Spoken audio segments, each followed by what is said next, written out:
njeriu s'e ndan ti mos me dëshiruaj. E kjo dëshirë vëzër është e gjanë, sa deti. Mi thon njerit be ma këtë tokën, e do? E do. Për këtë arsye vëzër, për shembull, perandor të ndryshëm, pse kanë marrë këtë tokën? Pse kanë detu me marrë këtë tokën? Se njeri e do vëzër. Njeri e do.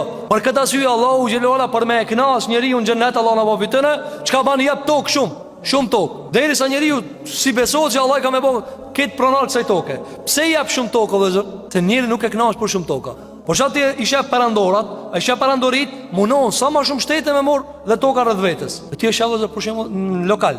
Sa njeri, për shembull, i thot i ka 3 dyqana. Ti s'ki për shembull 2 dinar në xhep. Edhe ti në bisedë me ta, thot që jam të folur për një 2 dyqana të tjerë ti marr. A ti të ka thonë 2 dinar si kije?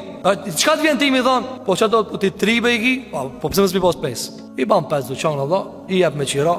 Apo ti çka ke më dhënë me qira veç krijon? Kur gjasën jap me qira. Për këtë arsye se njëri nuk ngopet. Ka thonë pejgamberi alayhis salam, biri i Ademit me e pas një kodër me ari. Do të një kodër me ari, disa. Por 7-8 breza me siguru pare.